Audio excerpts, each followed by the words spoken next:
Nature is made possible by the financial support of viewers like you, your gas company, and America's natural gas industry, who have developed ways to run buses, cars, and trucks on clean natural gas in order to reduce pollution and help preserve the environment. And by Siemens Engineering Solutions in electronic components and medical systems, telecommunications, energy, and automation, Siemens. And by Canon, quality and innovation for the way we work and live.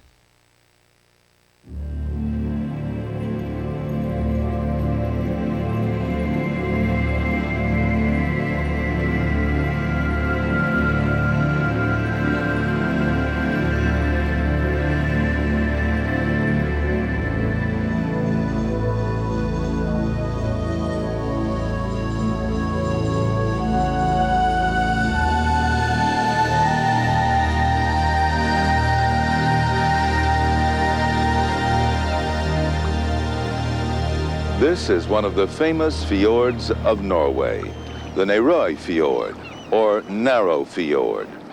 To the outside world, these fjords are dramatic symbols of Scandinavia, and justifiably so because of their great beauty and great depth. A fjord is literally an arm of the sea, which can penetrate far into the land. In this case, on this fjord, we're more than 100 miles from the North Sea. In the second of our 2 programs on Scandinavia, we explore the seas surrounding these rugged shores, from the tideless, brackish Baltic through the narrow straits between Sweden and Denmark, and then up Norway's fjorded coastline to the icy waters of the Arctic Ocean. Here in Scandinavia, the land is hard and unyielding, and so it has always been the sea that provides. And as if to underscore that reality, the sea cuts so deeply into the land that land and sea form a vital and timeless partnership.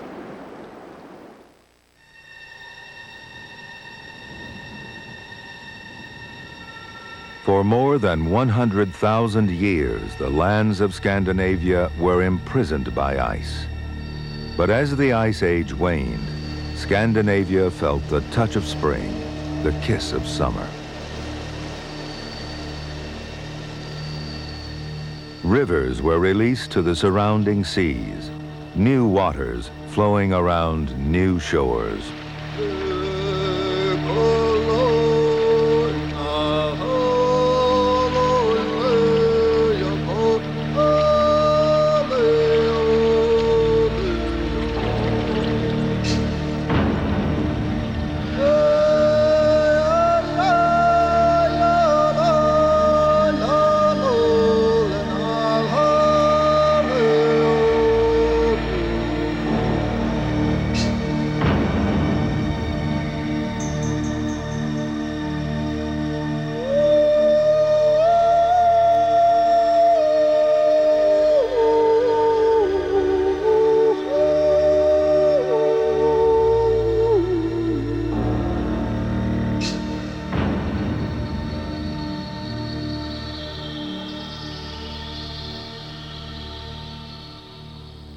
While spring blossoms far to the south, snow and ice still glaze the forests and lakes of northern Sweden.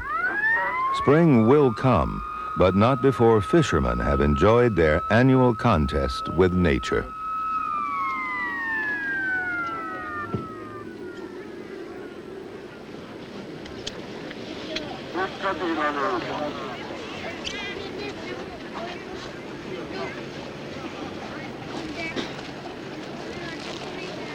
Long before people colonized the land, fish had already reached the lakes. Released from the weight of the ice, the land has been rising steadily, trapping the once saltwater Arctic char in a cool underworld, which has changed little since the Ice Age ended.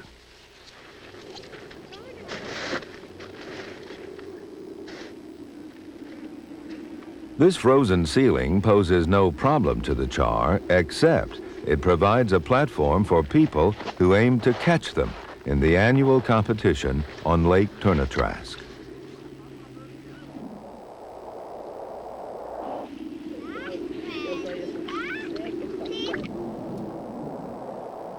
Among the 2,000 competitors, there are probably 2,000 techniques.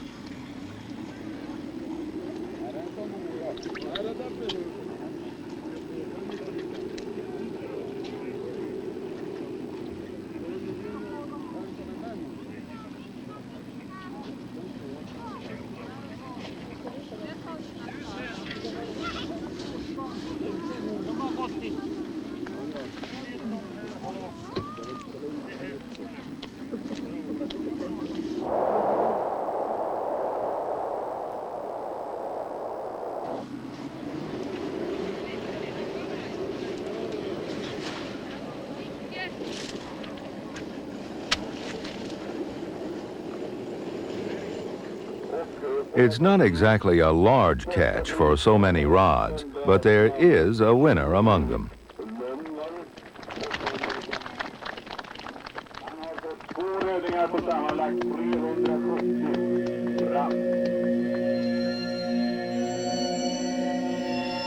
And on the way home, the night sky may blaze with a strange solar wind, a storm of charged particles emitted by the sun that flashes into light as it interacts with the Earth's atmosphere. This is the aurora borealis, the northern lights.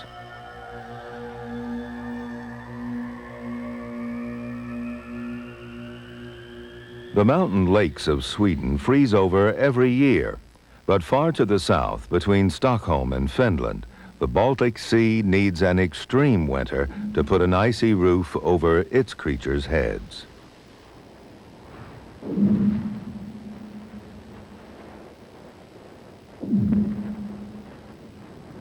It's a thin roof that resounds like a drum, and it's easily torn apart in a spring storm.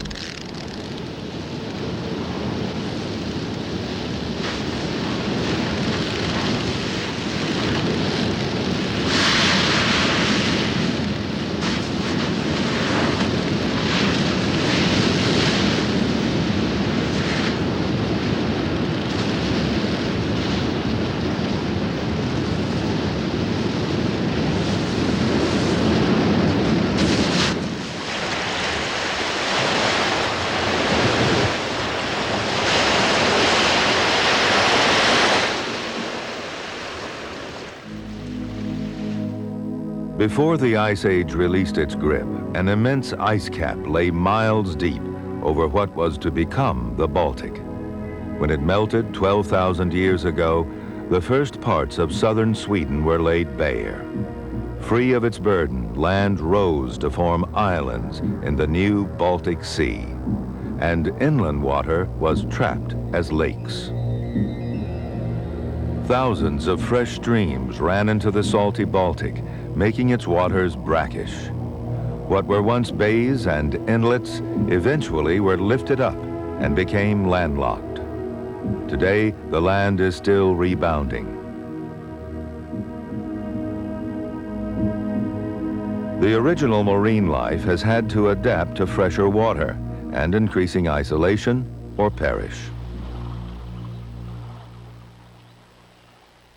One survivor of the change from salt to fresh is this ringed seal, separated long enough from Arctic relatives to be recognized as a subspecies. Time has passed them by. Once more familiar with ice floes to rest on and polar bears to fear, now they face only the effects of human influence.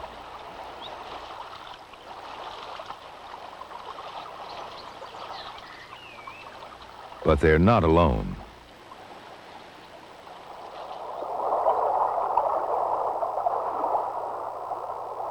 The four-horned sculpin, so called because of the growths on its head, is an ocean fish that can tolerate the brackish waters of the Baltic.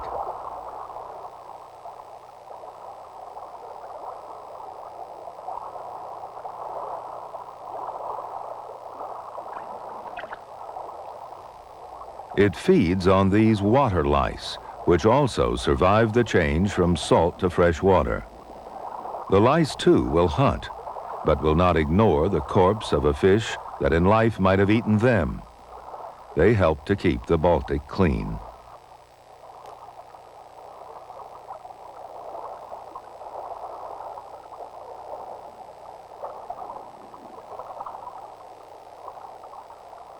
Though the numbers of species that survive the stress of brackish water is low, their population numbers can be high. The Baltic is famous for its herring.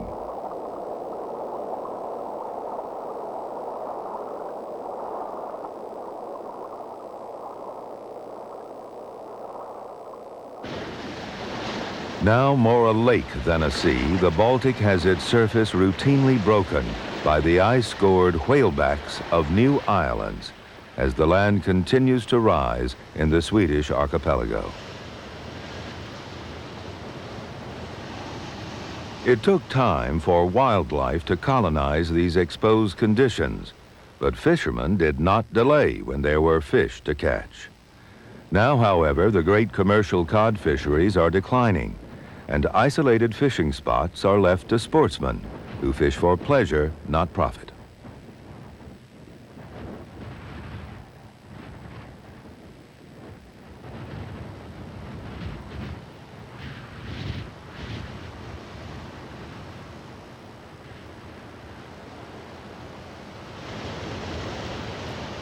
Just as humans cannot push back the tide, they cannot slow the inexorable rise of land.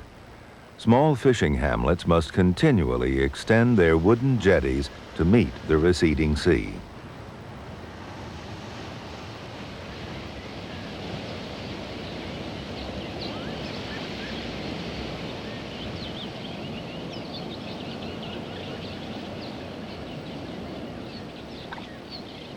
The change is a natural process.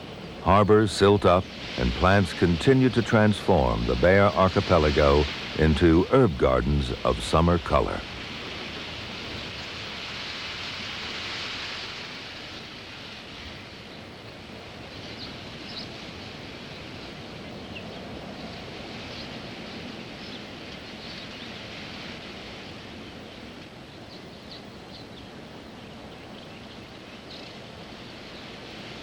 Insects hunt for pollen and fall prey themselves to other hunters. Impaled on twigs, these victims of the red-backed shrike are consumed at leisure after the hunt.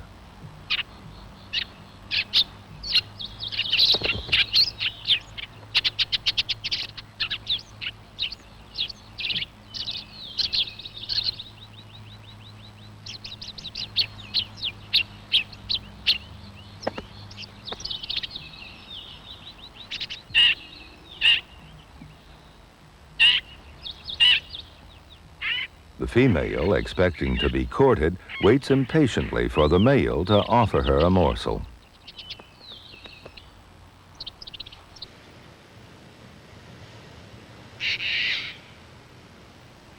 Caspian terns arrive in summer to fish in the Baltic. Because it traps both fresh and salt waters, the Baltic supports a corresponding mixture of fish. A freshwater roach or perch is as likely a catch as saltwater herring.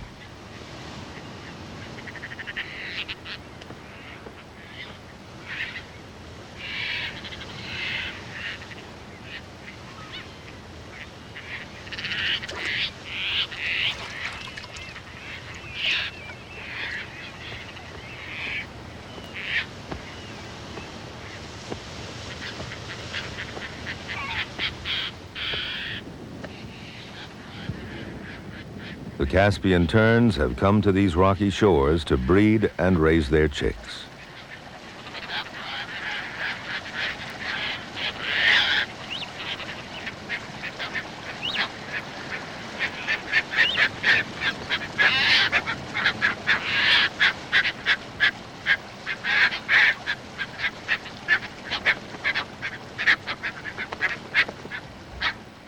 These islands are rising at the relatively rapid rate of 1.5 feet a century.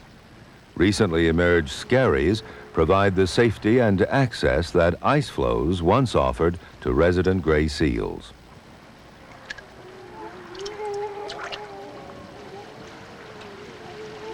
Despite the apparently undemanding lifestyle, there is stress from pollution and environmental change. The decline of commercial fish is also affecting the seals. Their numbers are declining as well.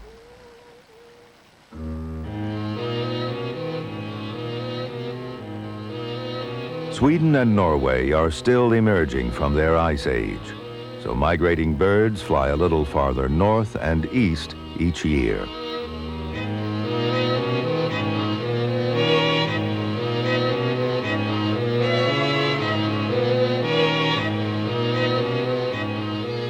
Buzzards take advantage of the thermals that rise from the land.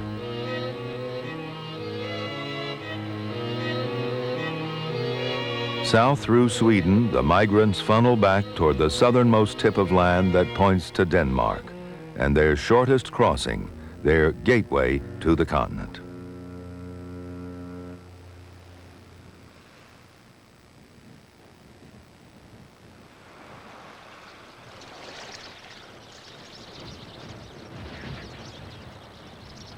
All summer, they have fed on the great flush of insects characteristic of northern lands. Now, in late September, they can pause to feed on the seeds of summer, to build up reserves for the journey south.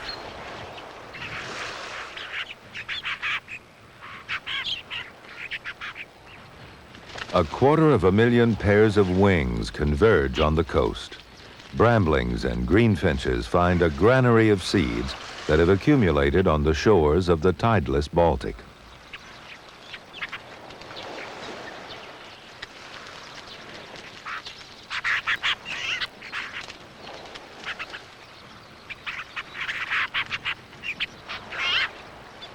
The sparrowhawk is a hazard to the flocks of preoccupied gleaners.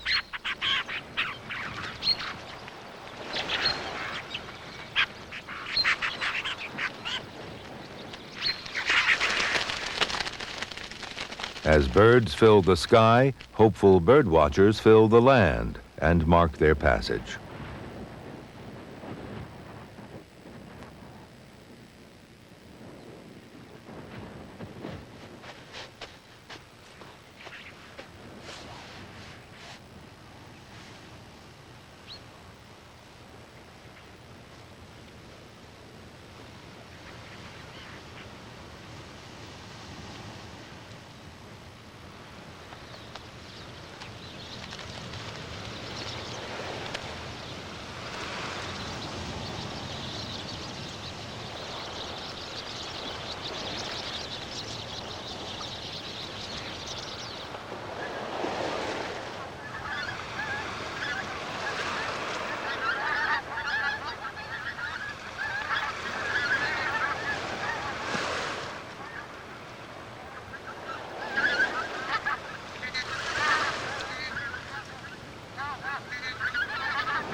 The Baltic has no tides and few currents to mix it, only surface storms.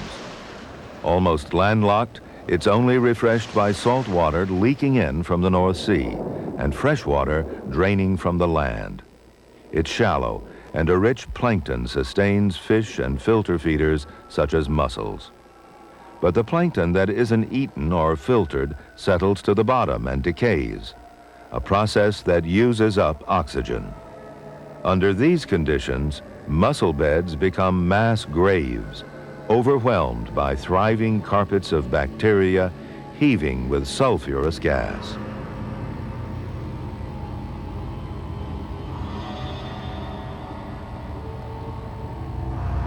Enrichment with sewage only promises to make this condition worse, further contributing to the decline of fish.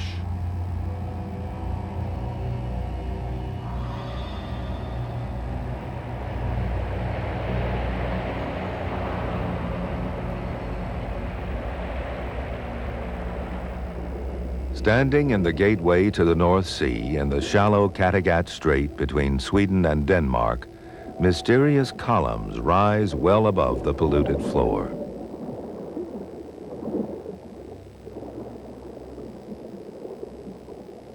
Here are oases of life. Made of carbonate salts, they were produced by bacteria interacting with methane gas. They were formed in the soft seabed, and as water redistributed the sediments, these solid columns were left exposed, unique footholds for life. This is the threshold to the North Sea and the ocean beyond. Through this strait, the Baltic's cloudy, brackish water flows out along the surface, while denser, cleaner, saltier water flows in along the bottom from the North Sea. This is the Baltic's lifeline from the ocean. It will be 50 years before this clear ocean water will return, tainted by its time in the Baltic.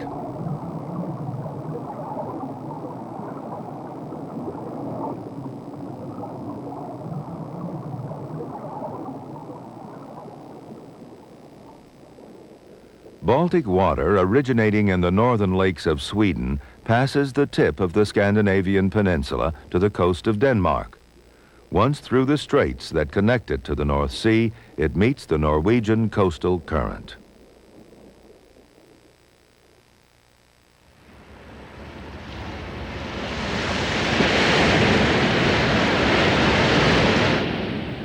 Clean, clear, oxygen-rich ocean water bathes the fiords of the Norwegian coast. This is where the Gulf Stream spends the last of its warm influence.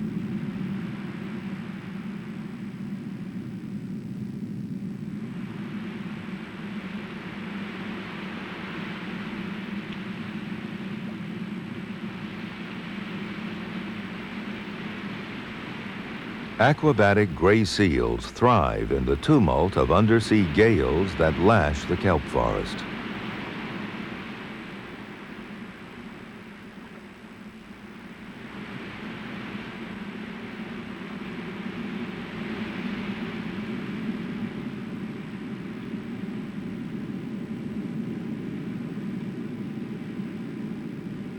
Nutritious plankton swirls in on this breeze.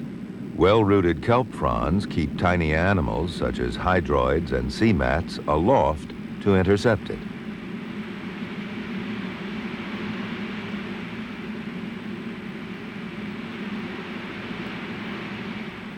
These are not the fronds of an extravagant plant, but an animal, the pudding sea cucumber, whose tentacles finger the flow for small morsels.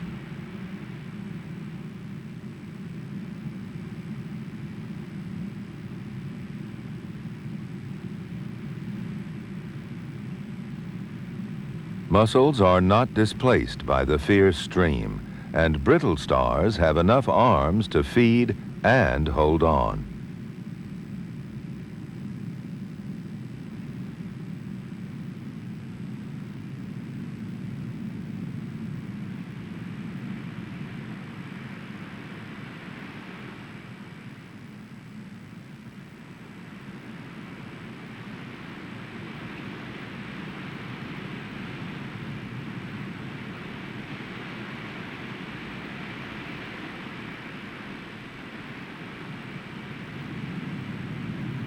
The kelp is grazed by sea urchins, whose numbers sometimes naturally explode into vast armies, which can deforest large areas.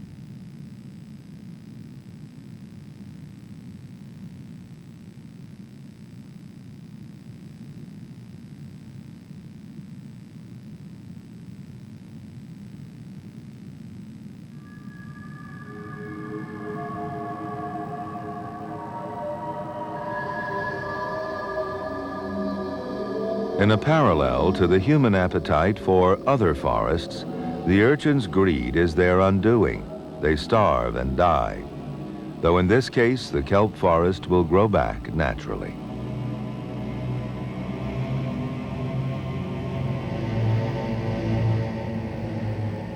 Rising up from the shallow seafloor, this is the outermost threshold or sill of the fjord.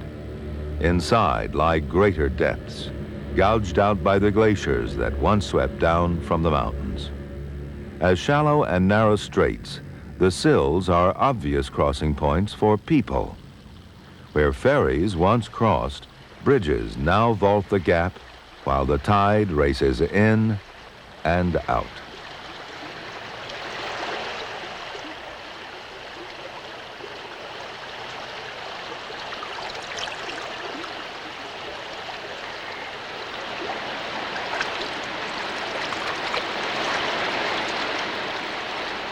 Fierce whirlpools form at the change of the tide, hazards to small coastal boats.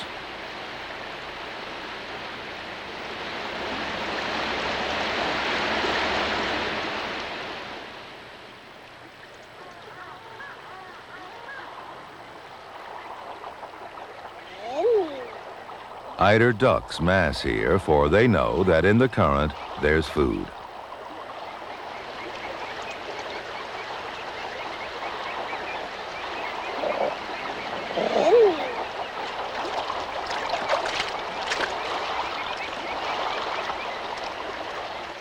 The current brings oxygen and nutrients to the mussels that the ducks feed on.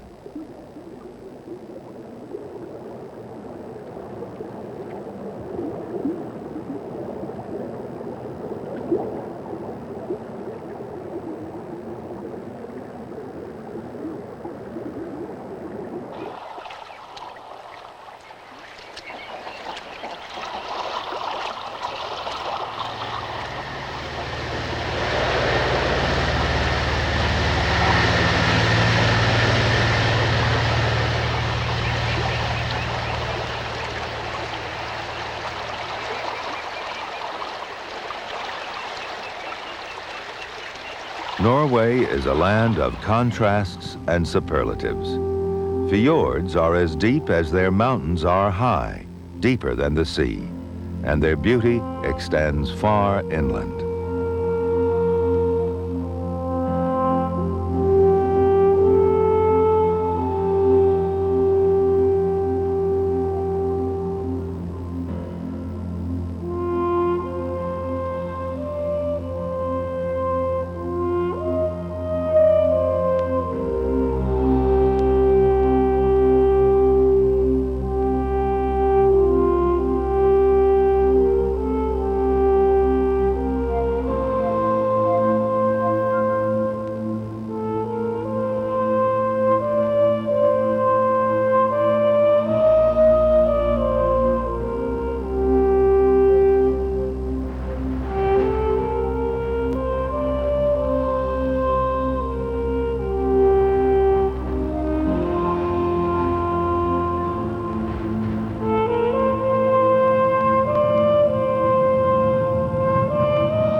The outer sea may be only 300 feet deep, while the fjord may plunge to 6 times that depth.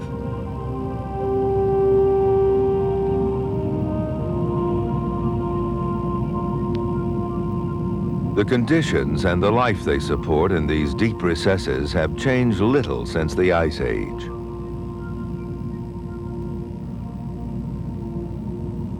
These clams remain frozen in time down here.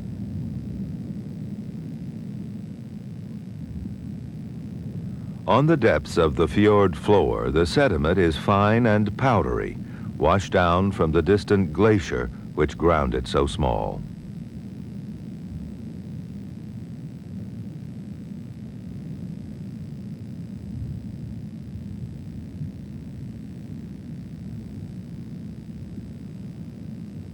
In this silt, the Norwegian lobster prepares an ambush for some unsuspecting prey.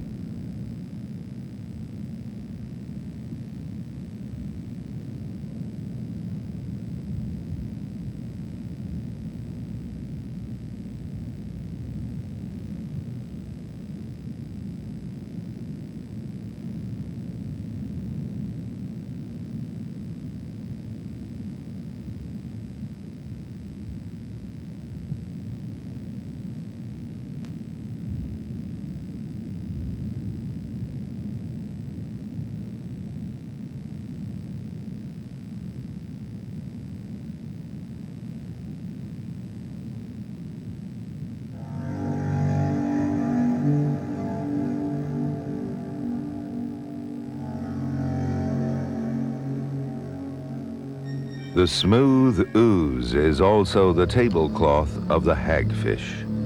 The most primitive of fish, they have no jaws and are sightless.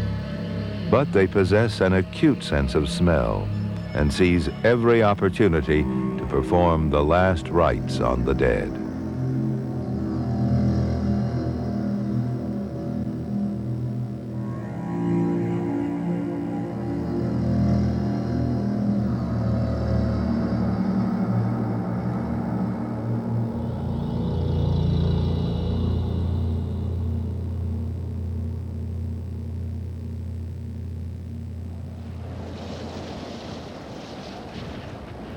Fjords take their ocean influence far inland.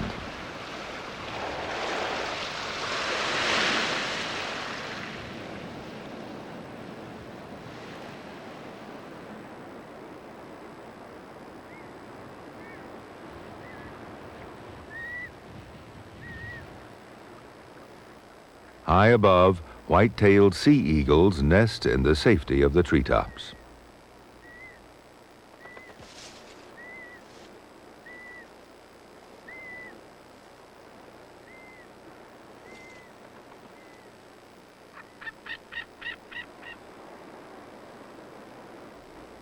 Once considered competition to fishermen, they were hunted almost to extinction.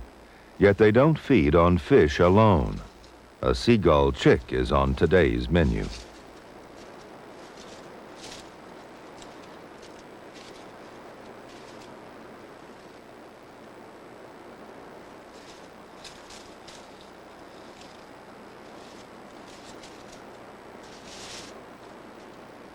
The smoky white adult delicately feeds the dark juvenile.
Hunting and pesticide poisoning exterminated these magnificent birds in much of Europe.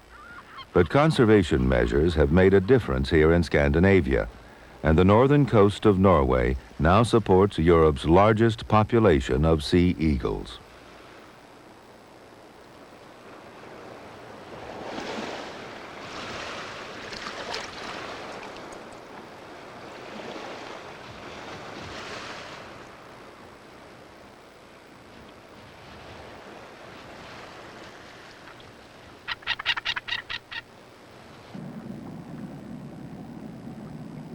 Along with other saltwater fish, cod can be found this far inland, and the sea eagle will share them with fishermen such as Peder Henriksen.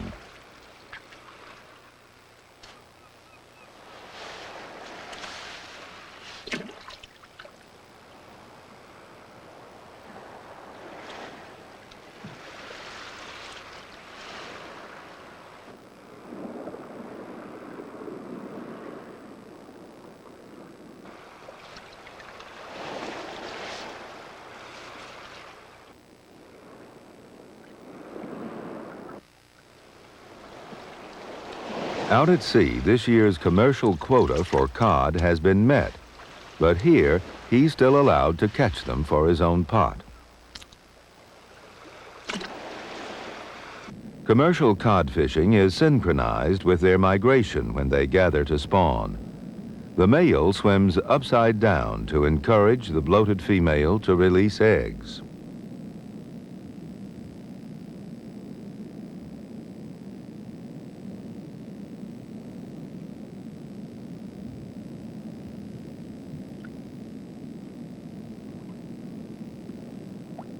Cod release their eggs at a time when the hatchlings will find food.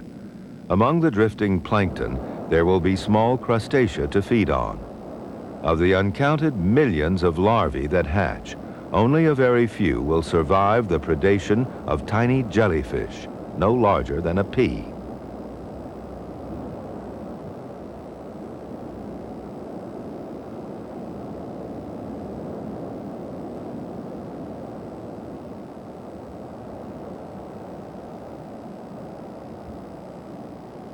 These drift through the plankton and fish with their outspread tentacles.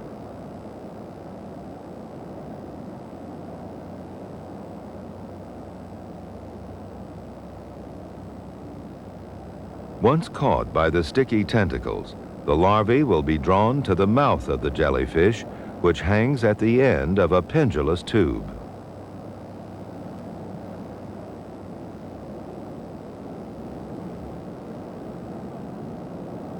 These natural predators are important in regulating cod numbers, but there is one predator who would eat them all.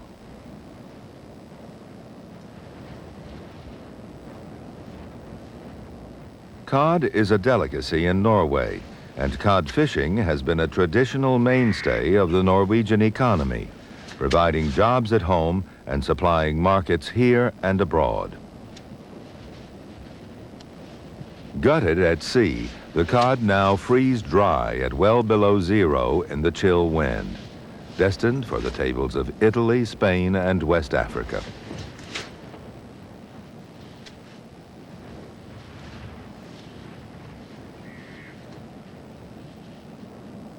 Henningsvar in the Lofoten Islands was once so busy that you could cross the harbor from boat to boat without getting wet.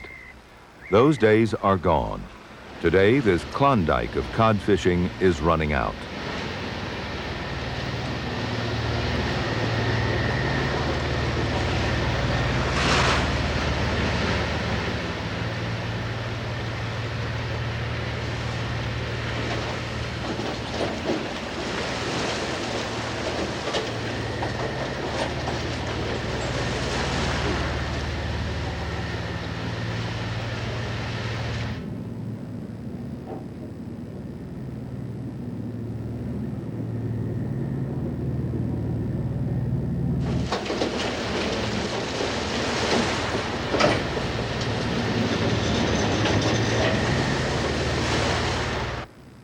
For several years, fewer and fewer cod have been caught. But the catastrophic collapse of cod stocks is due to more than simple overfishing.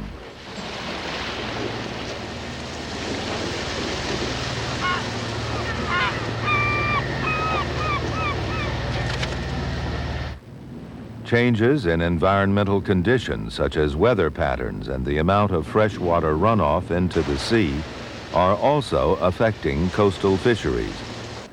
Cod eat capelin, and their numbers have dropped too. The cod may be starving.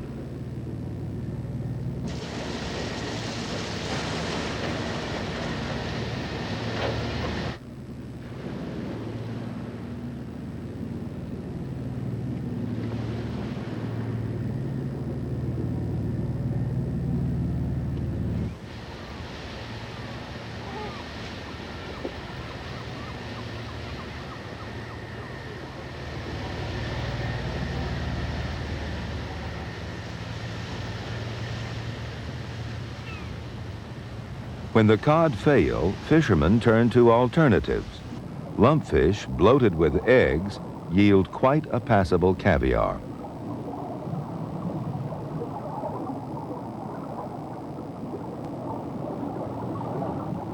But other animals cannot adjust so easily. Harp seals from the Arctic, moving south to find better fishing, become entangled in fishing gear and drown. 20,000 were lost this way in 1988.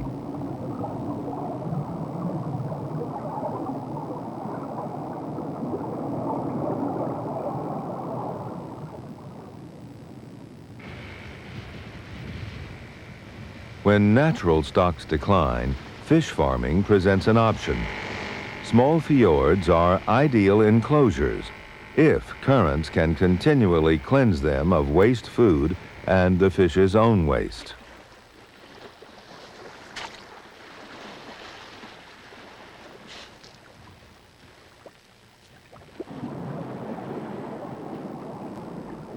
Salmon can be reared in large numbers, but there are problems. Pollution can build up beneath the pens. Diseases can spread to wild salmon, and storms can damage the nets, enabling the fish to escape.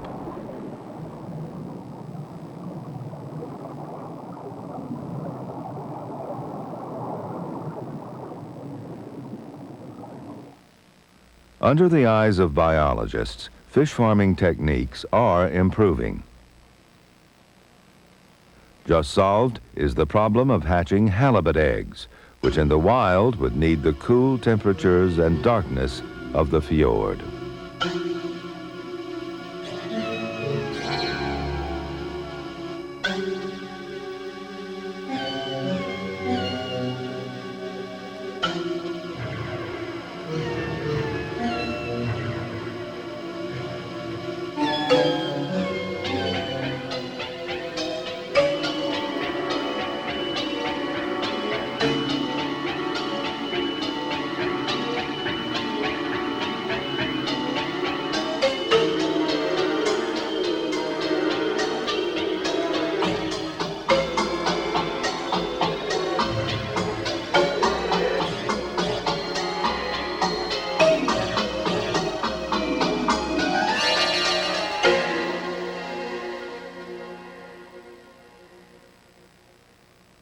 Using essentially giant test tubes, the secrets of rearing them still need to be worked out. And as halibut is such an excellent food fish, this could be a success story that benefits from past mistakes.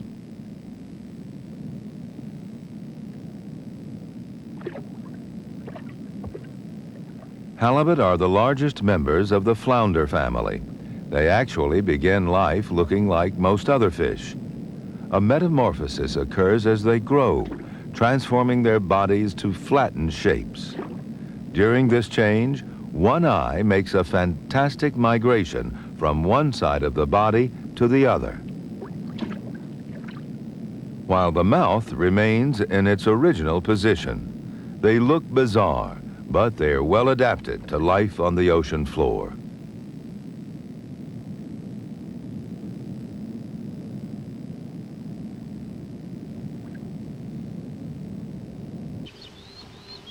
Along the northwest coast of Norway, fishing and farming have had a long association. Here were the earliest human settlements. It's a landscape that has changed little. Coastal meadows are host to sandpipers, waders that may have overwintered in Britain.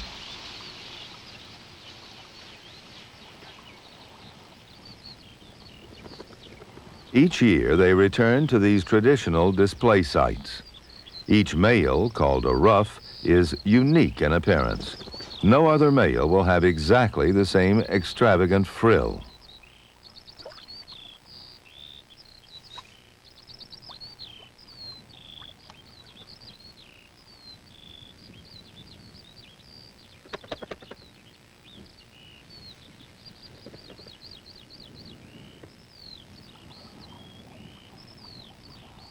The inconspicuous females busy feeding are the reefs, which the males' elaborate displays are meant to attract.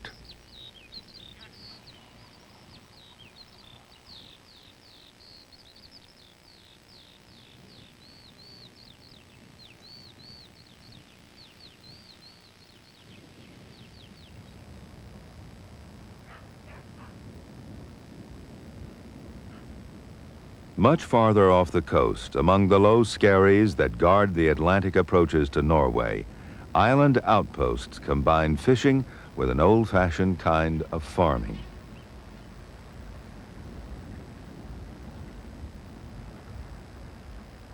Generations of Hendrik's family passed down to him the skills of survival on this remote place, accompanied by generations of semi-domesticated flocks of eider duck.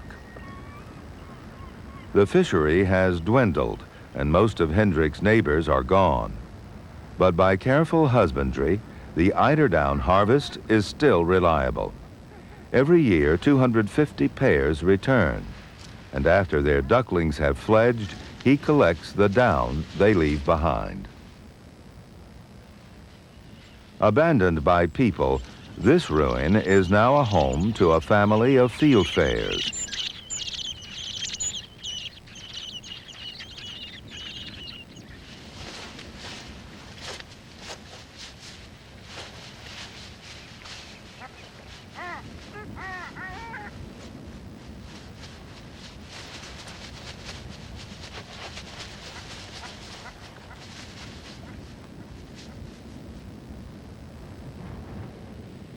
Farther north, there's the autumn harvest of cloudberries to anticipate from their cliff-top carpets of blooms.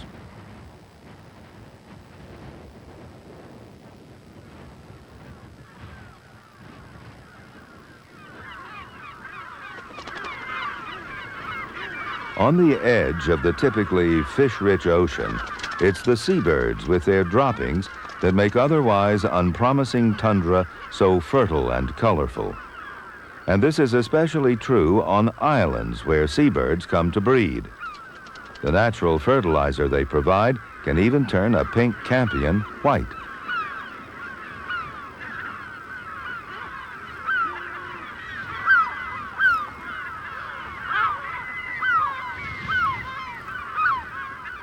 On an island dominated by herring gulls, a plant such as scurvy grass has responded so well that it has completely overwhelmed the cloudberries that once were so common. Here, on the other side of Scandinavia, 1,000 miles from the Baltic and well beyond Norway's northern shores, bathed by the last warmth of the Gulf Stream, lies the Arctic Ocean. Stern cliffs overlook its cold face and feel its cold breath.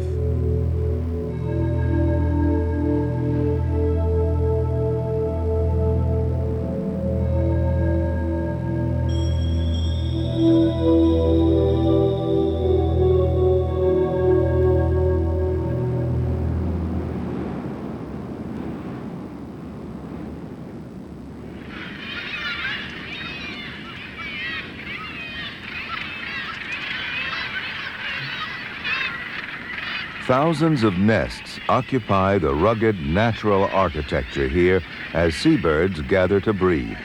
Among them, truly Arctic species, such as thick-billed murres.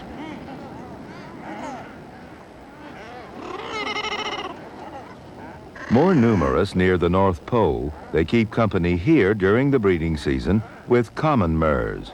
But the thickbills forage farther away from the colony, and so both species can share the same nesting territory.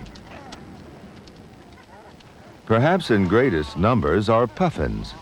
The Lofoten Islands off the northwest coast of Norway hold one of the largest puffin colonies in the world. Puffins were once hunted by islanders for food.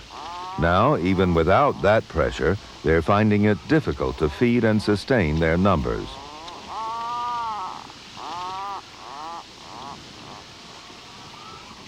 Puffins need large amounts of small fish like capelin and herring. They synchronize their breeding with the availability of the vast schools out in the ocean. Each beakful is destined for their single chick. Puffin chicks require more food than murre chicks and must reach their adult weight before leaving the nest. But their usually abundant food supply is in trouble.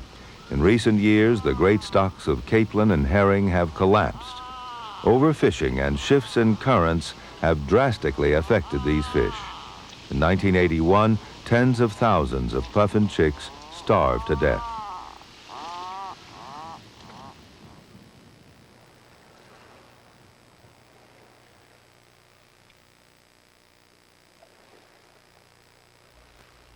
Disturbances in the great cycles of life in the open ocean don't affect all seabirds. The black guillemot relies on a more predictable coastal diet. A shallow dive among the kelp yields a continuous supply of rock eels.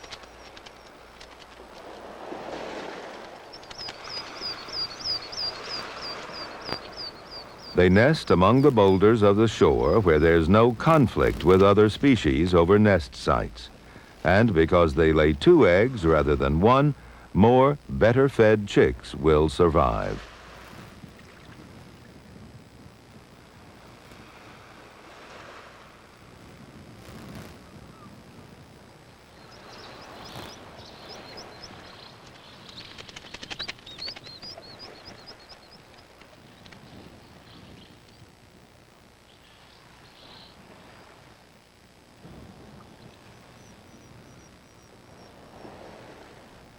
As long as the black guillemot's coastal fishing isn't damaged, its future looks secure. For its relatives dependent on declining herring, the prospects are not good.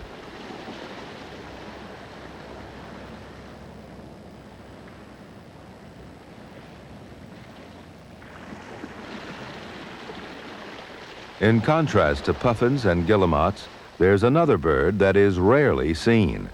It spends most of the year on the wing, flitting close above the waves like a butterfly, feeding on the surface of the open ocean. Only when it breeds does it make landfall, and then only at night, the storm petrel.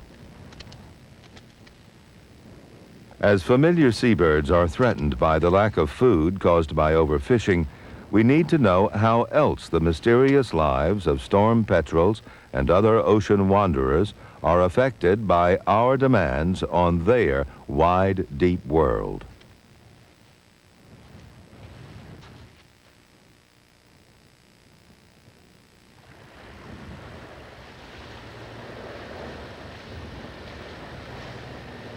There's yet one more traditional fishery identified with Norway.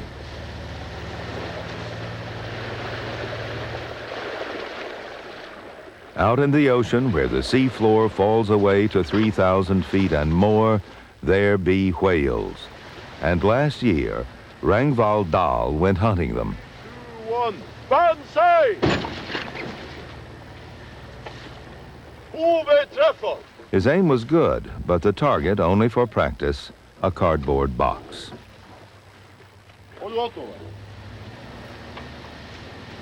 Ragnvald still uses his skills as a hunter, but for the time being at least, just so that tourists may shoot their own whale with a camera.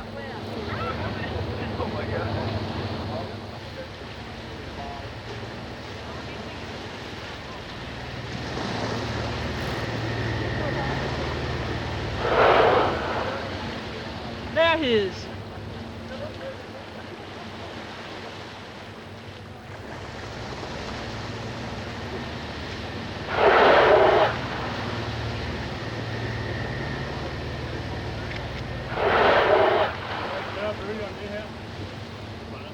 This time, only snapshots and memories are captured to take home.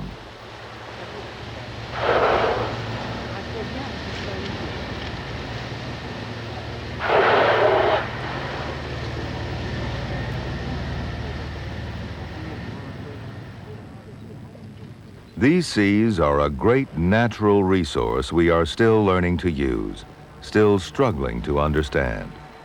Scandinavia relies on them. Here, land and sea, once locked together by ice, are released by the warmth of the midnight sun to create the stark beauty of Scandinavia.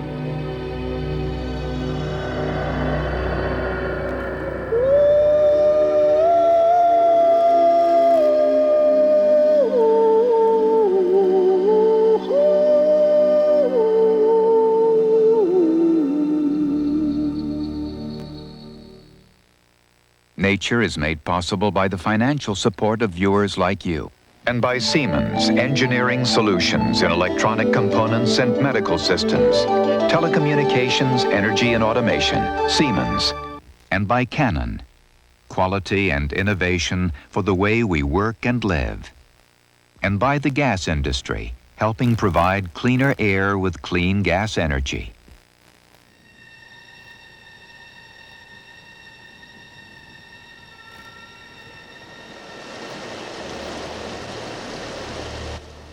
Stay tuned for the season premiere of Scientific American Frontiers, next at 9 on Channel 36.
This is PBS.